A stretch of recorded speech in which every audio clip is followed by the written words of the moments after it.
Good evening, ladies and gentlemen, and thanks very much for turning out on a poor night as was, a dark night.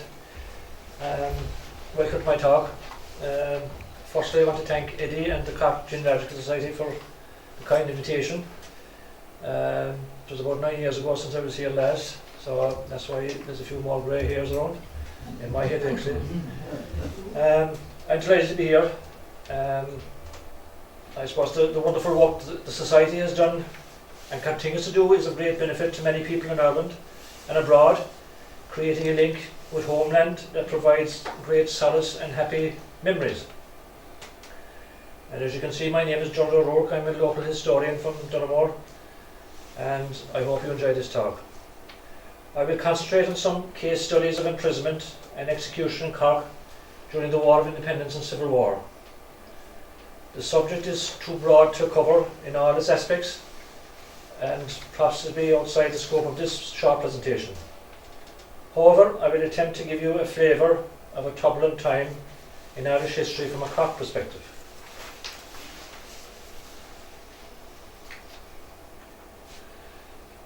Now we have here Kevin O'Higgins, one-time Minister for Home Affairs, pictured here on the left.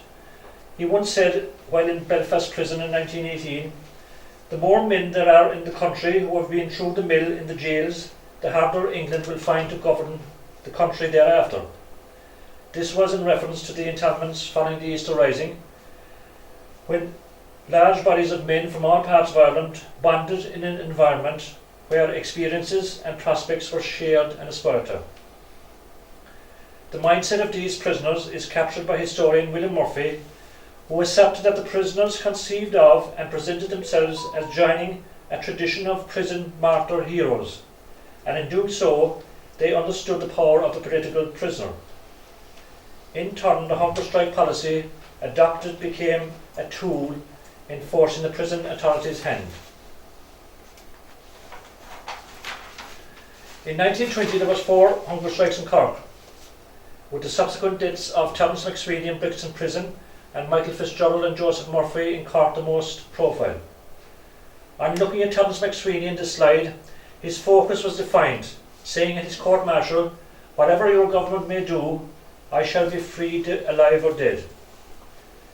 Their deaths propelled support for the independence movement and reinforced the idea that imprisonment, despite its pitfalls, could provide another method of propaganda that had not been fully utilised.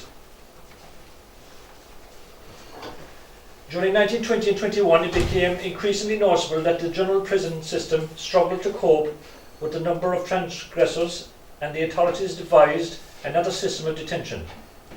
In November 1920 an order was introduced to arrest IRA suspects and then intern them in large camps throughout Ireland. The first internment camp was at Ballyclinner, County Down. It's illustrated here with one prisoner's description of the case as "all we can see in Ballyclinner." Other camps were opened in the Curragh, Spike Island and Bear Island. At its peak, Spike held 545 prisoners and Bear Island 284. By June 1921, 6,129 men and women were interned in prisons or internment camps. In contrast, by the end of the Civil War, almost 12,000 prisoners were held by the Free State. Of these, 48 women and 2,275 men were from Cork. From November 1922 to 30th of May 1923, 81 executions were carried out by the Free State government on anti-treaty prisoners. When the Civil War did end, it was over a year further before all prisoners were eventually released. The irony of all this was the fact that in 1922, all the members of the Executive Council of the Irish Free State had been imprisoned during the preceding decade, several of them on more than one occasion. During the period in question, there were 3 principal jails or detention locations in Cork. Cork County Jail, or Cork Mail Jail, pictured here, was opened in 1803 and was used for county prisoners outside the city boundary. It was closed in 1956 and a year later the whole site was transferred to UCC. Cork City Jail, also known as the Sunday's Jail, the Women's Jail and the Female Jail, was initially used to house city prisoners whose crimes were committed within the city boundary. The prisoners can be seen here in the background, where they are assembled either for inspection or recreation purposes. A very old photograph. And this similarly is a very rare and early image of Cork City Jail in the background. The location where the white wall provides a background is at the junction of Shanakeel Road and Sunday's Well. The Cork Military Barracks was opened by the British government in 1806 at Rathmore Road and included a military detention barracks. This was located just outside the northeast corner of the barrack perimeter wall. It was here many executions were carried out during the period in question. On the left is the original entry gateway and arch. In the centre is the barracks chapel, and on the right is the guard room. The military hospital was situated at the northwest corner of the barracks. One of the most prominent Republicans imprisoned in Cork City Jail was Countess Markievicz, and the Wallace sisters were greatly influenced by Madame, as they affectionately called her. This is the actual cell where Markievicz was detained. In June 1919, Markievicz appeared in Mallow Court charged with taking part in an unlawful assembly and was given a sentence of 4 months detention. Her close association with the Wallaces can be seen from this image, where she annotated Countess Markievicz with love 1923 to Nora Wallace. Many of you have seen this picture. The Wallace sisters, they were originally from Dunamore, and their shop in Augustin Street became the unofficial headquarters of the Cork No. 1 Brigade. Nora Wallace supplied the imprisoned Countess with 2 meals a day at her own expense. She recalled, "Madame did not know, but it was I who supplied her food. I was at the jail gate with breakfast, which I cooked in a nearby house, and handed it in at 7:45 for 4 months, except for one morning." The Countess trusted her friends unequivocally.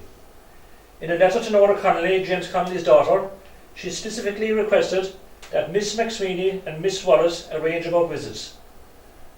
Nora had to escort all of Markievicz's visitors, saying, "She, the Countess, would not receive them unless I was there." In a letter, Markievicz recorded that at one stage, "Mrs. Mina Haggerty and Nora Wallace visited me on Saturday. They brought me strawberries and other nice things." Moving into the country, this is a location many of you are familiar with. It's the Gypsy ambush site. And following this ill-fated ambush, 10 prisoners were transferred from their initial detention at Ballincollig to the detention centre in Victoria Barracks. 2 of the prisoners, Jim Barrett and Dennis Murphy, being seriously wounded, were taken to the hospital wing of Victoria Barracks. At the subsequent court-martial, John Lyons, Clonmile, Timothy McCarthy and Patrick O'Malley, Dunamore, Daniel O'Callaghan and Thomas O'Brien, Gypsy, were sentenced to death. 3 prisoners, Jeremiah O'Callaghan, Eugene Lantry and Dennis Sheehan, were acquitted. The wounded Dennis Murphy provided an eerie first-hand account of the execution of his comrades, being mindful that only for his injuries he would be facing the same fate. He said, "I heard cell doors opening and the sound of footsteps as they were being taken out. I got up on a stool where I had a bit of a glimpse of the exercise yard. Then I heard a volley and thought they were all gone. A short time later I heard another volley. It was then I realised that they were being shot in batches. About 2 hours later I was taken outside to the exercise yard. I saw blood on the ground. It was a hard morning." Another first-hand recollection of the event stated, "We all knelt down to pray. In all about 200 people, mostly women. There was a whippet tank near the barrack wall with soldiers preventing us from going near the gates. Whilst we were praying, the soldiers were shouting and singing and telling us not to be wasting our candles. After the first volley, we outed our candles. One soldier shouted, "Light up again, there are more to come." They cheered and continued singing and used language I cannot repeat. After the third volley, a soldier shouted, "Thanks be to Jesus, the job is finished." Mary Collins Power assisted to Michael Collins, who was to figure prominently in a sequence of events that led to another execution during the Civil War, was at the scene recalling that 4 ambulances left the prison, and she went to the gate accompanied by Kate O'Mahony, mother of Patrick, who was executed, demanding the bodies of the dead men for a Christian burial. They were told it would not be entertained. They then spoke to the chaplain, who consoled them somewhat by stating the men had faced the inevitable end with the courage and fortitude for which they had prayed. Mary Collins goes on to describe what she called the wonderful patience and heroism displayed by the bereaved mothers. They each felt the privilege to have raised a son for God and Ireland. It was subsequently learned that waiting ambulances had contained the bodies, which were taken to Cork jail and buried there. The barracks officer, Captain Mulligan, stated that he had examined each body within 1 minute of each shooting and found life extent, saying death in his opinion was instantaneous and caused by shock and hemorrhage due to rifle fire. He documented the executed men as being the following: John Allen, aged 26, bootmaker, Bankplace Prairie, was not involved in Gypsy, but was found guilty on another charge of possessing a revolver. Daniel Callaghan, aged 23, farmer, Gypsy. John Lyons, aged 23, labourer, Haborog. And we can see here Timothy McCarthy, bottom right, aged 20, labourer, Fornot. Patrick Manny, top right, aged 23, farmer, Derry. And Thomas O'Brien on left, aged 20, wood carver, 12, model village, Gypsy. And if we go through the statistics of these volunteers, it strikes you immediately how young they were. They were all 20, 23, which, they were terribly young. Like they were only young fellas. The next day after the executions, a telegram signed by McSweeney, most likely Mary McSweeney, who was present outside the gate during the executions, was sent to Commander Kenworthy in the House of Commons. Relatives and men executed yesterday, praying outside the barrack gate during execution, she said, were mocked and jeered by soldiers on guard in tank, who sang songs, joked about the job being done, and amused themselves with relatives' prayers and grief. None but English soldiers could be so barbarous. The media were outraged, the Irish Independent saying, even in the Black Week following the 1916 rebellion, not more than 2 or 3 of the leaders were executed on any one day.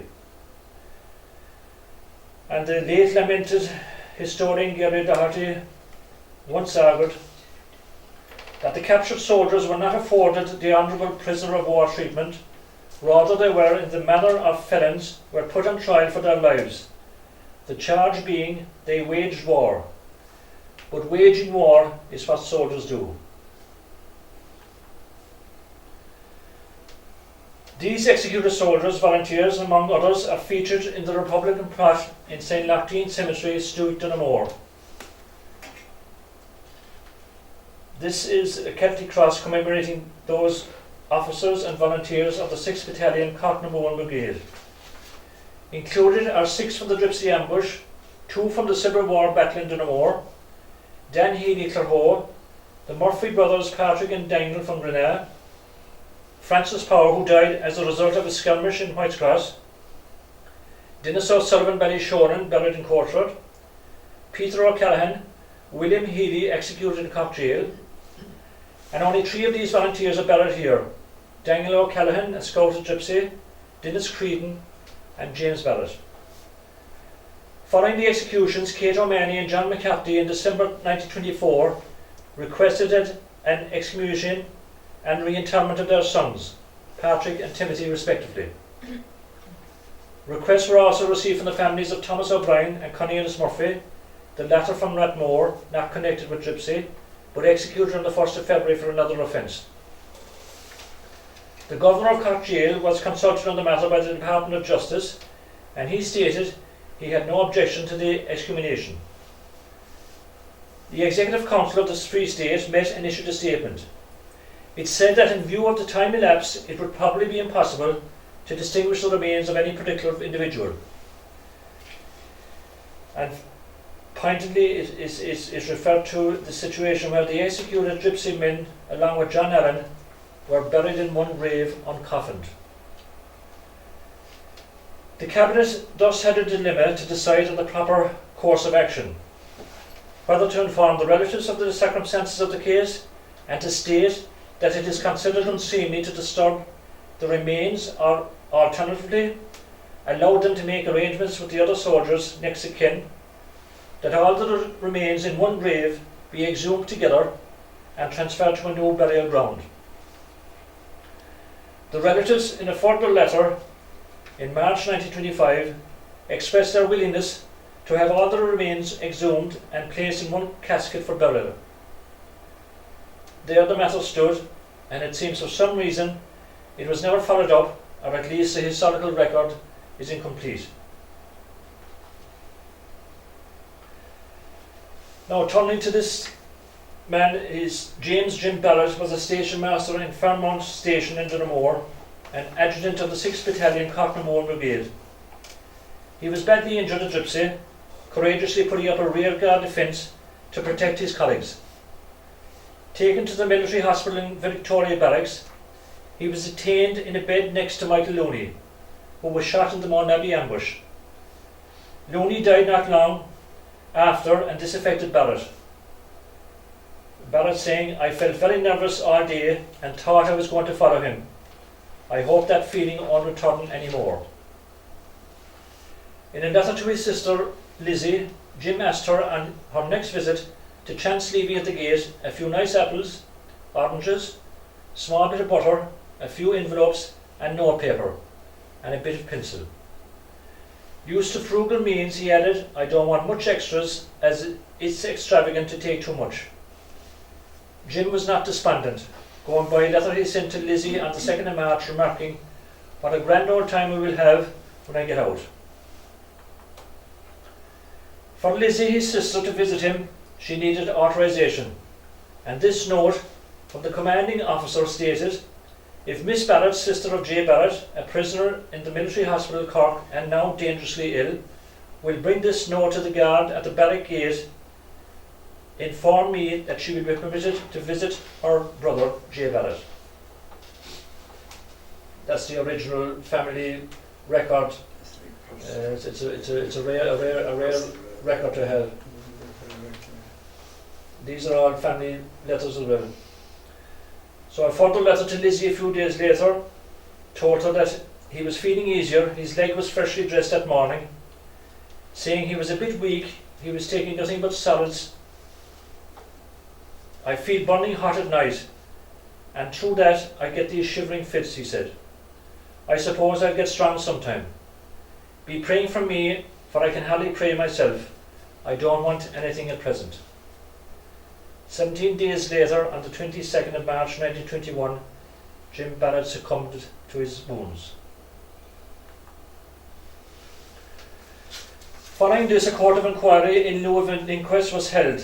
Captain Fuse confirmed the cause of death. The civilian James Barrett was under my care at Central Military Hospital, Victoria Barracks. He was suffering from gunshot wounds in left thigh, necessitating amputation through the thigh. Cause of death was gunshot wound followed by septicemia.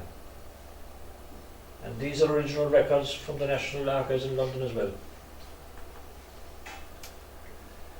The Ward Master Fletcher, confirming the date and time of Jim Barrett's death, he was admitted to the military hospital on 29th of January and died a minute past midnight on the 22nd of March.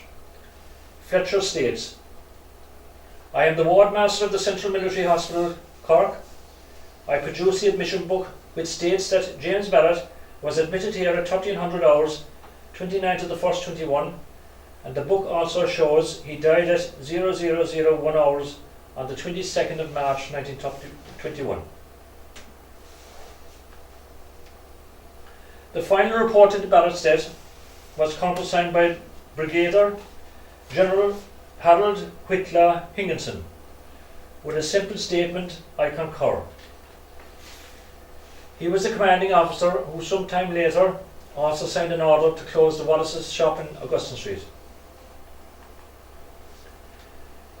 And here we have General Higginson on the right in conversation with an RIC officer in Ballinhassig. These are images held in the National Archives in Kew in London as well. What Higginson seemed not to take into account in his authorisation of the report on Jim Barrett was how Barrett was treated at all times.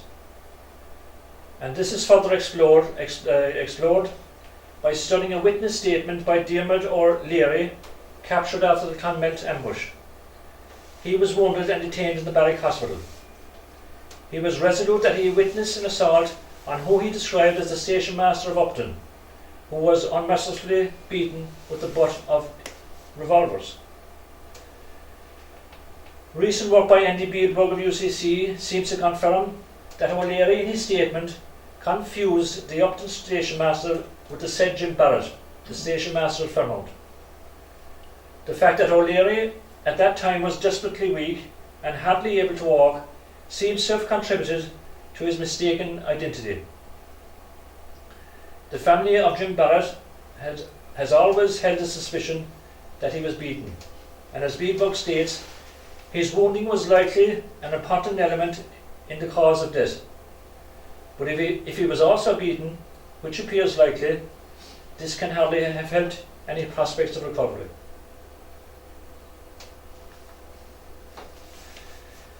This is Patrick O'Mahony, who was a worker on the family farm in Derry, Dunamore.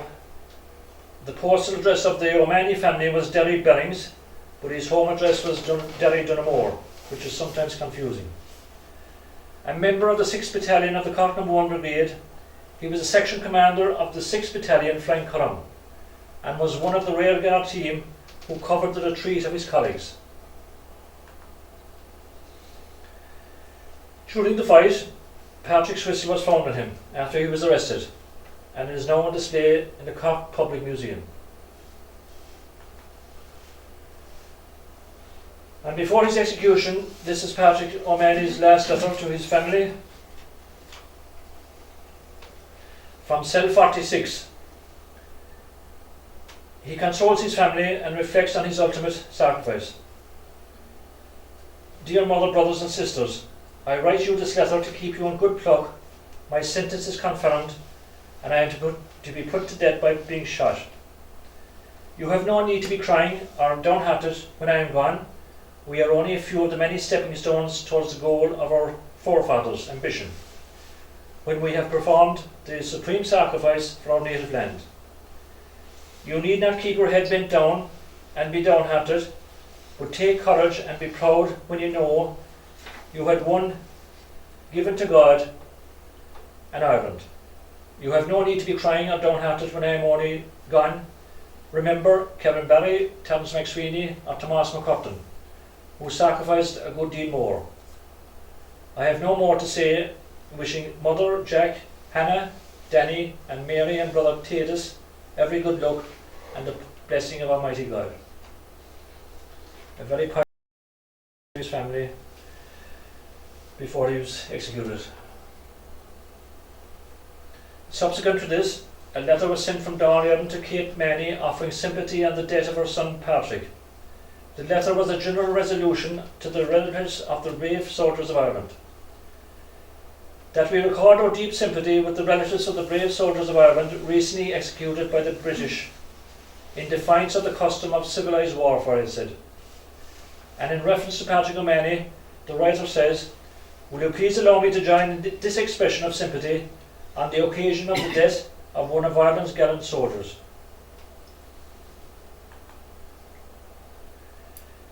Patrick O'Mahony's mother, Kate, was years later not overly impressed, going by this letter to the Minister of Defence dated 12th of February 1935.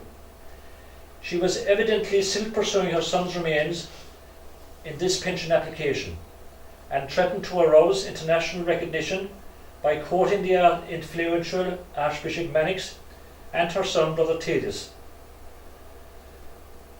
Mannix was a zealous supporter of Irish independence and an acknowledged leader of the Irish community in Australia. This is her own handwriting in her pension application.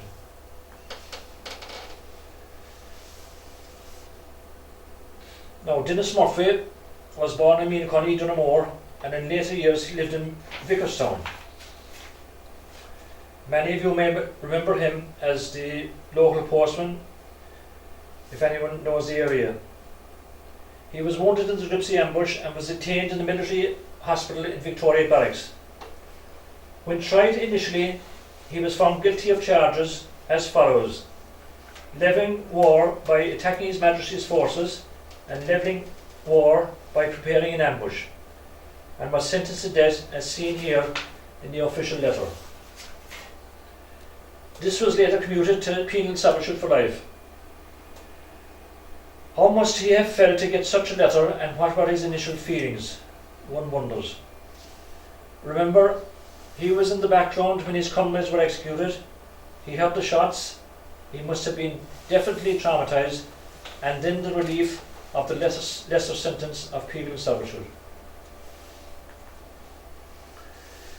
He wrote a letter to Lizzie Barrett, sister to Jim Barrett, just before Christmas 1921, and we get some idea of his thoughts from this. It is a very personal and quite an amazing emotional reaction to all the trauma. He applauds her for sacrificing her brother. God knows, Lizzie, there were often times since then when we would have felt like having gone with them, for you'll be sure of going happy, and we know not what our future is. In a foreboding line, he states, "Of course no one wants to die, but to be far nobler to fall with your ideals unshaken than live to see disunion, bartering and criticism." He goes on to say how he was feeling good, only that I'm getting weary of this horrible life. So you can see the mixed emotions that the man had after all the trauma. Dennis was initially sent to Bear Island, one of the new internment camps established by the authorities. A unique insight into the conditions endured by the prisoners, such as Dennis, from papers in the National Library states, and this is the story of when they arrived in Bear Island. On their arrival, 36 men had to remain in a compartment where it was impossible for all to lie down at the same time. Many had to stand during the night. After settling in, the internees were forcibly pulled off their beds and ordered to parade. Over a few weeks they were deprived of letters, except for one in and out per week. Cut off completely from the canteen, smoking was forbidden, newspapers forbidden, games forbidden, and passes not allowed. They were ordered to shave each morning with a penalty of 3 days' bread and water in their cells. One internee was sentenced to 3 days in his cell for failing to call the governor sir. On his second day in the cell, the governor visited and ordered him to say sir at the point of a revolver. Michael Bowler was the internee commander on Bear Island, and he wrote to the Irish Independent on the conditions endured by the inmates. He stated that for several months there were periodic outbreaks of severe pain, weakness and diarrhoea on the prisoners. No attempt was made by the authorities to investigate and remedy the alarming state of affairs. The internees were willing to pay for an outside doctor but were refused. Unnecessary restrictions prevailed, such as the deprival of access to the latrines during the night.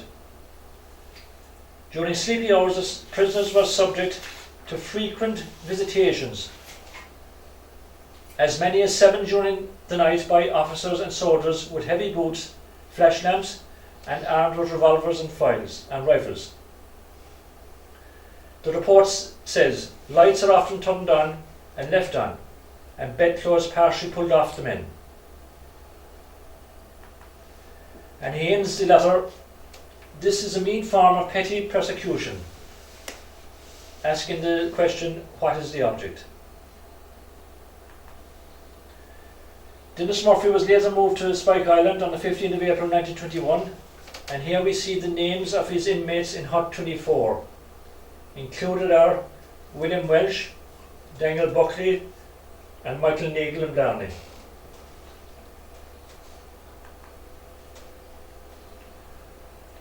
His detention record stated he was moved to Spike from Bear Island and then to Kilkenny Jail, being released in January 1922. He did spend some time in Limerick prison, which seems not documented in the official record. And it should be noted that in Spike Island there were two distinct grades of detainees. Prisoners were so called because they were convicted and sentenced for particular offences, while internees were arrested and imprisoned because of their suspected involvement in Republican activities. Here we see Dennis Murphy on the extreme left in later life at his brother's wedding. His father, Timothy, extreme right, was also involved in the struggle. And other brothers pictured are Michael and Paddy. Prison conditions were often harsh during this time, and we can see here a close-off section of the women's jail in Sunday's giving an idea of what it looked like. Dreary and drab and not very inviting.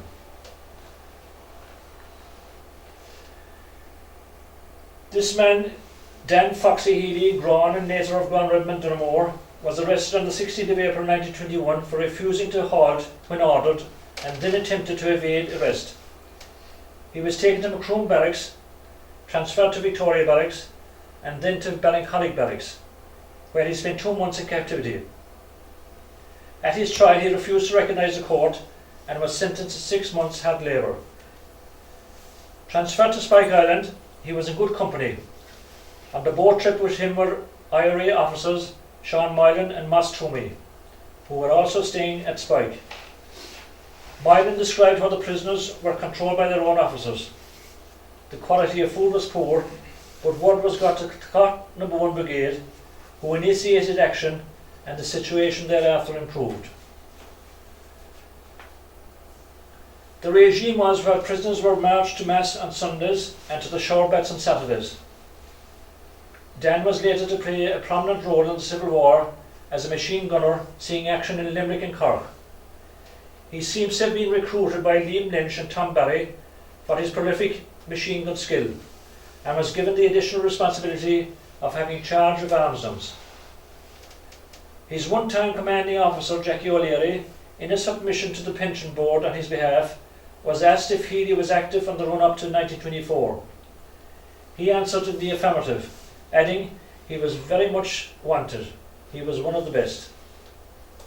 Tom Crofts, Cork No. 1 Battalion officer, also supported his application. Stated he was an exceptionally good volunteer, one of the best volunteers in that area. Now we come to William Liam Healy, who was born in Lochabawn, Dunamore, and was a member of the Killeen's Company 1st Battalion, Cork No. 1 Brigade. He was part of a party of Republicans that raided the dwelling of Mary Collins Power in Sunday's and was caught trying to escape, subsequently being court-martialed and sentenced to be executed. Ironically, he was tried in Dublin and then sent back to Cork to be shot as a deterrent to his comrades. Again, we have a very poignant letter, his last letter to his family. It's a remarkable document where he signalled that he was resigned to his destiny. "Father, don't take it to heart, for I am not ashamed to die." And his deep religious faith is portrayed. "We will all meet in heaven someday. The priest is waiting to hear my confession, so I will be well prepared for the other side." He asked his family not to be downhearted, and his loyalty is evident when he said, "If I had told him one of the boys, I would not be executed. But I would not have it said that there was a spy in our family." And his aspiration was evident, saying, "As you know, I was out for a republic, and I sincerely hope it will be got someday.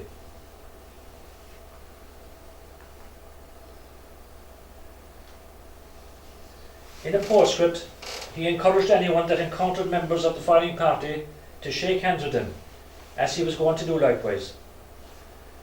The firing party were feeling it more than himself. And there's his signature at the bottom, William Healy. The subject matter of the talk tonight, if those walls could talk, is exemplified on the west wing of the jail in cell number 2. Here words are inscribed, as can be seen, in memory of William Healy by a fellow inmate or internee, Paddy O'Brien from Dunmanway. He says, "Your fate was true, brave Healy. Your friends you dare not see. By traitors you were done to death in your city by the Lee." And this is a recent image of those lines, showing the obvious disintegration and situation where it is in the jail now at the present day. Well-known writer Frank O'Connor had Dunamore ancestry, as his grandmother came from there. He was in prison at the same time as William Healy, and was witness to a scene that haunted him for years. He talks about this in his autobiography, An Only Child. Though not naming Healy by name, he recounts that he saw what seemed to be a bundle of rags trying to raise himself from the floor. I reached out my hand and shuddered, because the hand that took mine was like a lump of dough. It was clear that this prisoner was scourged through his posterior with bayonets. I waited and walked with the boy to the head of the iron stairs, and I watched him stagger painfully down in the gaslight. A few days later, the boy was shot. The battered face of that boy was something that wasn't in any book. Certainly, that night changed something forever in me. He remarked later in recalling the scene, "It's as well for you fellas that you didn't see the lad's face when the Free Staters had finished with it." O'Connor further stated, providing interesting analysis, that he was sick to death of the worship of martyrdom, comparing the poor boy Healy from the lanes like himself, stressing that this boy was trapped by his own ignorance and simplicity into a position from which he couldn't escape. Healy was buried in Cork City Jail, but it was not until October the following year, 1924, that arrangements were put in place to hand over the body to the family. And pictured here is the anxious letter of Healy's father Morris, awaiting the return of his body. He states, "I am anxious to be informed immediately, time and place, that his body will be handed over to me." On the 28th of October, the remains of William Healy were handed over to his brother Michael at Cork County Jail. Depicted here is the receipt given to Michael Healy of his brother's remains. This was a pre-requirement for the body to be released. It states, "Received from Officer Commanding 18th Infantry Battalion, one coffin containing the remains of William Healy, 52 Dublin Street, Cork." In his report, Commanding Officer Burton said, "The coffin was in good condition and only bore slight traces of earth. It was given a coat of yellow Archie paint and placed in a shelter overnight. The coffin was handed over to his brother, Michael Healy, at 9 a.m. on the 28th of October. The relatives were exceedingly nice and did everything required." On the following day, the 29th, the family buried him in the Republican plot at St. Finbar Cemetery. The cross at the front there is where he was buried. Sean French, Lord Mayor, and many Republicans and members of Common Amman were in attendance, accompanied by the Cork Volunteer Band. Free State officers and soldiers in attendance made sure that no volleys were fired over the grave. And this is William Healy's home place in Lochaban, Dunamore, where a memorial was erected in his memory. It states, "Volunteer Liam Healy, born in this house, 1st of July 1901, executed by Free State's forces in Cork City Jail 13th of March 1921.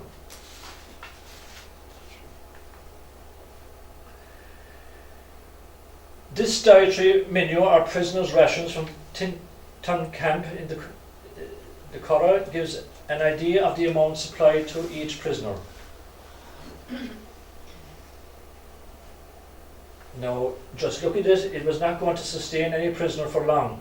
So it was vitally important their diet was supplemented by parcels supplied by relatives and friends. Prisoners' mental state was subject to constant strain. The bitter cold, filth, damp, absence of attention both medical and spiritual, the constant temptations and propaganda of their jailers, and the sight of men becoming weaker and weaker all around them, combined to reduce them to a state of unspeakable mental and bodily torment. An example being in Hare camp, where on refusal to scrub out their cells, prisoners were handcuffed to racks, which projected from the wall in each cell at a height of 6'6". This meant that their arms were stretched upwards at full length. Some of the prisoners' toes were barely resting on the ground, and they were left in this position for 4.5 hours. A torturous existence. In Tintown 3 in the Cork, there was no heating stoves, windows were broken with wind and rain coming in, men were even using newspapers and their own clothing to keep warm.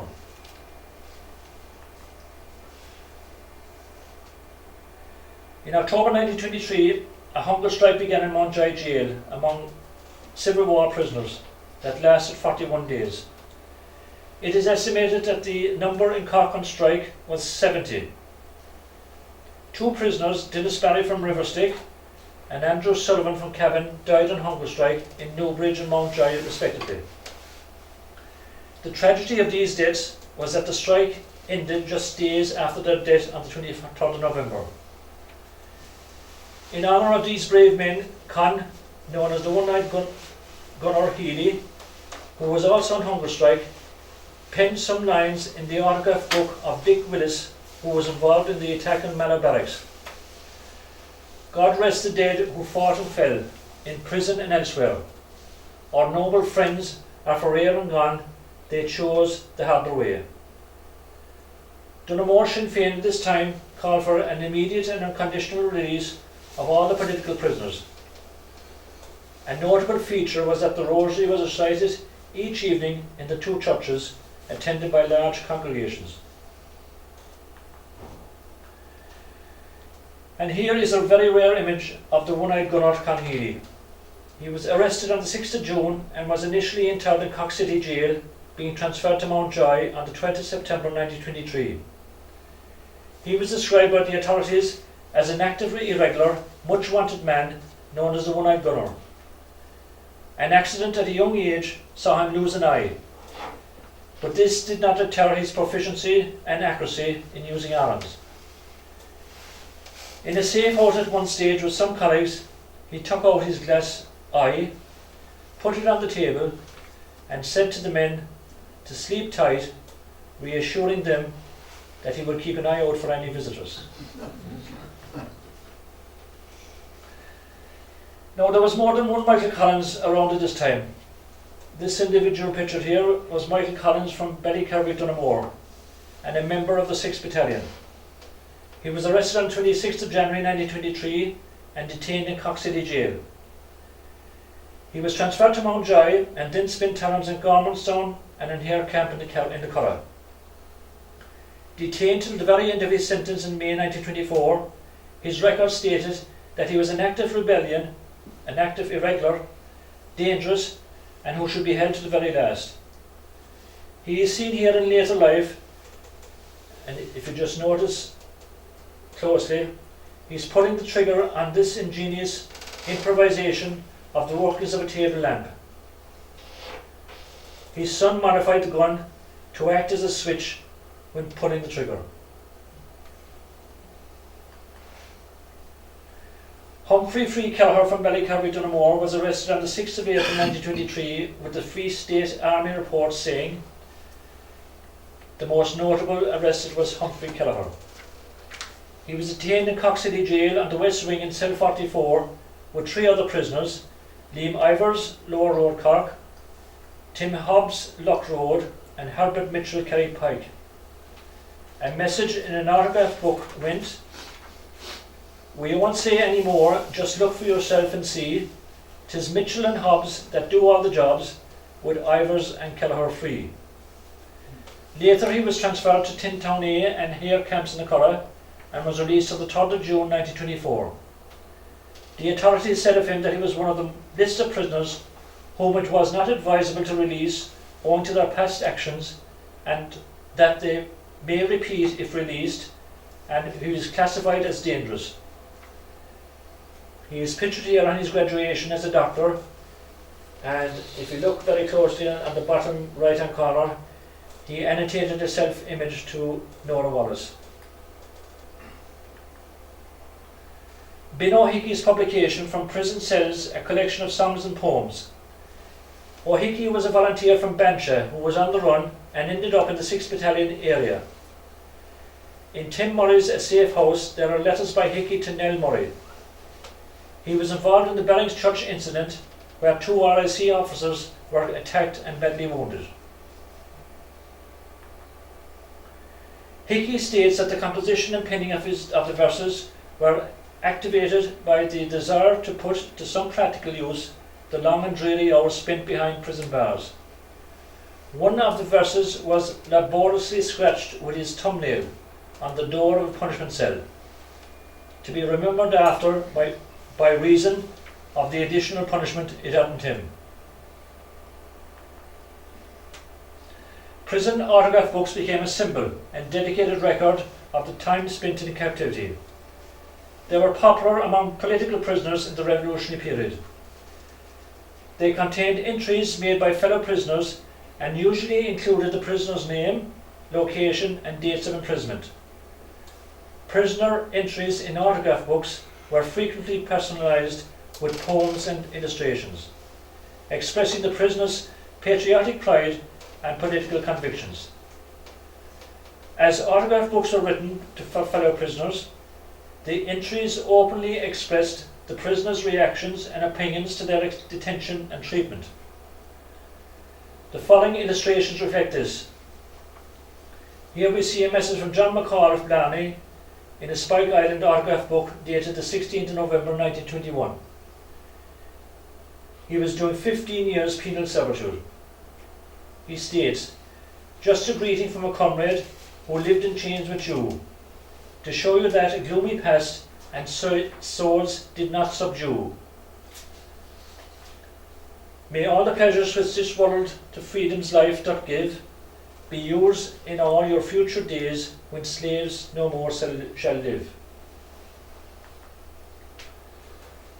This is a message from Michael Nagel, Blarney in Spike Island, also doing 15 years penal servitude. "In the golden chain of friendship, consider me a link." Messages to John McCarthy in Spike Island from 2 Blarney men, James O'Leary and Daniel Buckley. O'Leary states, "The hand that rocks the cradle rules the world." And Buckley had this message, "When days and years have glided by, and on this page you cast your eye, remember 'twas a friend sincere that left his kind remembrance here." And this is another message from Edward Welsh from Blarney, also serving 15 years penal servitude in Spike. This is a very rare image of IRA prisoners in Hare camp in the Curragh, May 1924. In the middle row, seated second from left, is Paul O'Donoghue Courtshire, a member of the 6th Battalion Cork Brigade, who was a judge in the Republican courts. In this image he was captioned as being the camp OC.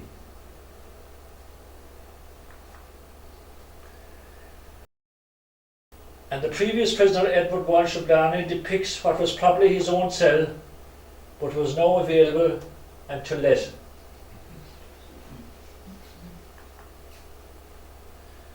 Free Kelleher's message from Tintown Camp No. 2, quoting John Mitchell, "Better reduce this island to a cinder than let it rot into an obscure quagmire peopled with reptiles." Many prisoners availed of their time to be productive in prison and further their education, and this is exemplified by a certificate awarded to David McCarthy Dunamore, internee of Gormanstown Camp, for his proficiency in subjects such as arithmetic, English composition, and reading history and geography and Irish.